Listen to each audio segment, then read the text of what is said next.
benda ni?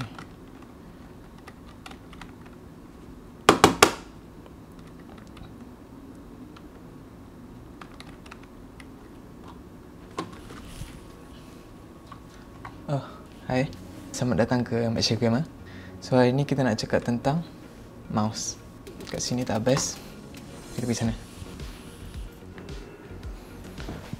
Hai, selamat datang ke Malaysia Gamer. Hari ni saya nak cakap tentang mouse. So, kalau korang PC gamer especially, mouse ni adalah salah satu aksesori yang paling penting untuk gamers. Tak ada mouse, saya rasa korang tak boleh nak main game unless korang main game yang pakai keyboard je. Jarang saya rasa. So, hari ni saya nak share 5 mouse terbaik untuk tahun 2021. So, ini saya punya pendapat. So, kalau korang ada mouse lain yang korang rasa terbaik, korang boleh bagi tahu saya kat bawah. Tapi sebelum tu, intro.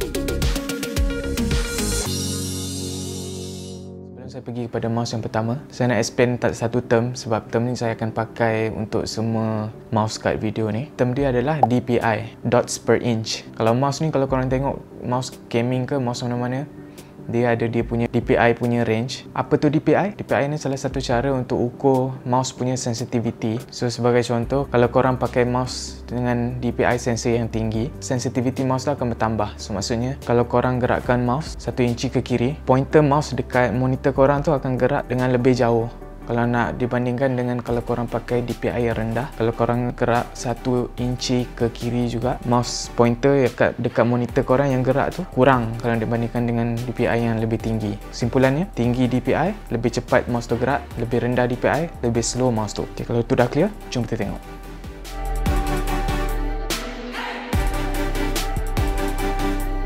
Di tempat kelima kita ada Logitech G Pro X Superlight Wireless Mouse. Mouse ni datang dengan berat seberat 63 gram. So mouse ni adalah salah satu wireless mouse yang paling ringan dekat pasaran sekarang. Dia punya bentuk tu ambidextrous, maksudnya dia sesuai untuk korang yang bertangan kiri ataupun tangan kanan. So dua-dua orientation korang boleh pakai. Dan bentuk dia bujur macam bentuk telur macam tu. Dia datang dengan dua warna, iaitu warna hitam dan warna putih.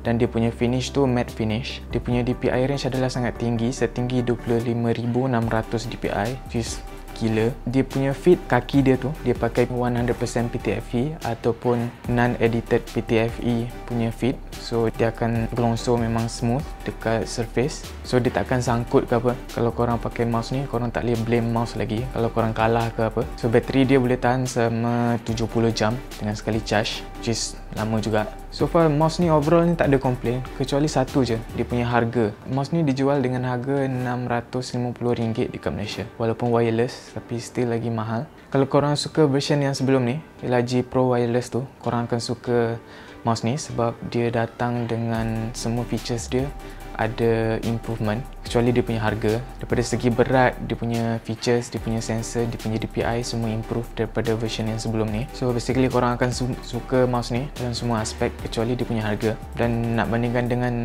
version yang sebelum ni, dia 20 gram lebih ringan. Kalau korang tengok gaming mouse, kebanyakannya untuk kurangkan berat tu, dia datang dengan design dia yang ada lubang-lubang. Orang panggil itu honeycomb design untuk kurangkan dia punya berat. Apa yang bagusnya tentang mouse ni, dia boleh kurangkan 20 gram dengan tanpa guna design honeycomb tu, which is very impressive. Kalau korang suka wireless gaming macam saya tak suka wire. So korang akan suka gaming mouse ni kalau korang ada duit nak beli.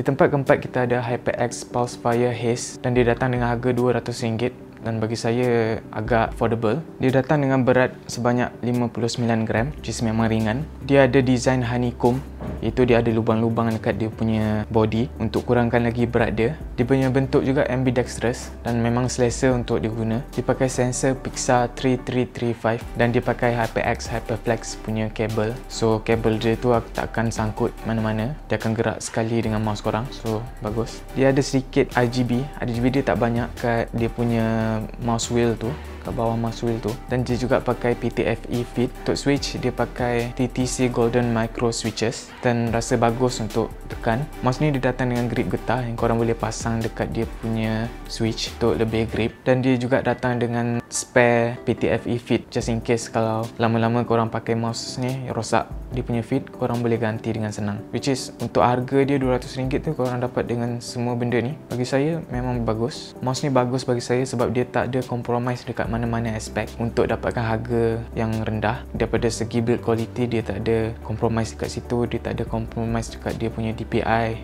So mouse ni memang bagus kalau korang suka wired mouse.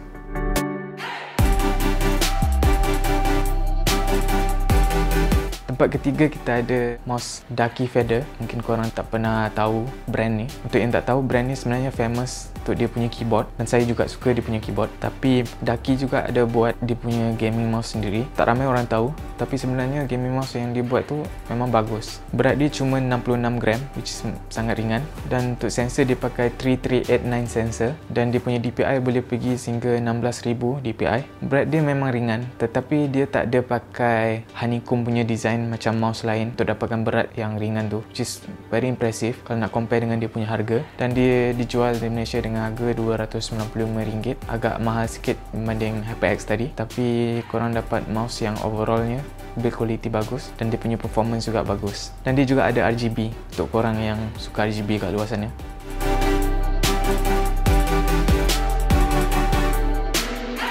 Okay, di tempat kedua, naik johan, kita ada Razer Viper Mini. Kalau korang gamers, mungkin korang akan tahu brand Razer punya Viper mouse tu memang famous. Contohnya Razer Viper yang biasa dengan Razer Viper Ultimate yang wireless tu memang famous. Tapi sebab saya pilih Razer Viper Mini ni untuk tempat kedua, sebab mainly dia punya harga. Sebab korang dapat Razer punya produk which is selalunya tak murah, tapi korang boleh dapat ni dengan harga RM139 je. Dan korang dapat RGB, korang dapat mouse yang bagus, korang dapat sensor yang bagus dan build quality yang mantap. Berat dia cuma 60 gram, which is sangat ringan. So dia punya size tu kecil. Dan untuk korang yang suka mouse yang kecil, ni memang top recommendation bagi saya. Dia pakai 3359 sensor dan bentuk dia juga ambidextrous macam bentuk Viper punya mouse yang lain. Untuk kabel dia pakai Razer punya custom flexible paracord cable. Razer panggil dia untuk elakkan sebarang gangguan dan korang gerakkan mouse tu, so dia takkan ada sangkut-sangkut ke kat mana-mana. Dia akan gerak smooth je. Dia juga ada RGB yang bagus. Kalau korang tak tahu, Razer adalah salah satu company yang buat RGB punya accessories yang terbaik, antara yang terbaik. So kalau korang suka Razer punya produk dan korang tak nak spend duit yang lebih untuk dapatkan mouse gaming yang bagus, saya memang suggest mouse ni. Sebab dengan harga tu korang tak boleh cari dekat mouse yang lain, saya rasa. Tambah pula musim-musim Covid ni, korang nak simpan duit tapi still lagi nak gaming. Saya yakin kalau korang beli mouse ni, korang takkan menyesal.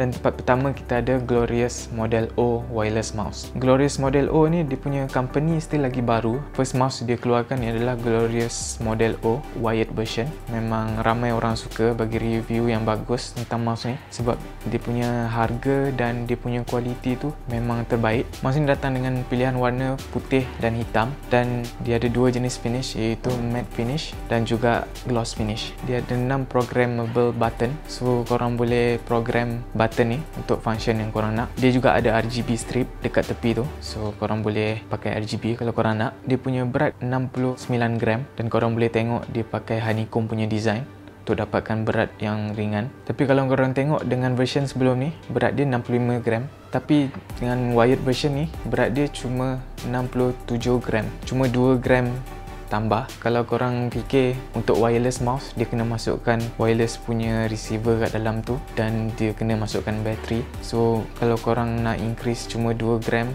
untuk buat wireless mouse daripada 65 gram, tu memang awesome saya rasa. Untuk sensor dia pakai dia punya custom BAMF sensor dan dia punya DPI range adalah 19,000 DPI. Bateri dia boleh tahan sehingga 71 jam, tapi itu tanpa RGB. So kalau korang pakai dengan RGB full blast, mungkin boleh tahan sehingga 15 jam macam tu je. Kalau korang nak pakai mouse ni dengan lama tanpa korang kena charge, korang boleh tutup RGB tu. Untuk charging dia pakai USB-C dan korang boleh dapat full charge dengan cuma 30 minit charging. Memang laju. So kesimpulannya, untuk harga dia tu korang boleh dapat mouse yang bagus dan ringan, dan dia juga ada banyak features yang bagus, contohnya programmable button, RGB dan bateri yang tahan lama. Dan mouse ni dijual dengan harga RM320 kat Malaysia. Mungkin korang cakap mouse 300 mahal, tetapi kalau korang compare dengan manufacturer lain untuk spek yang sama dengan kualiti yang sama, susah sikit korang nak cari wireless mouse dengan harga macam tu. So guys, terima kasih sebab dah tengok video ni. Kalau korang suka video ni, like, dan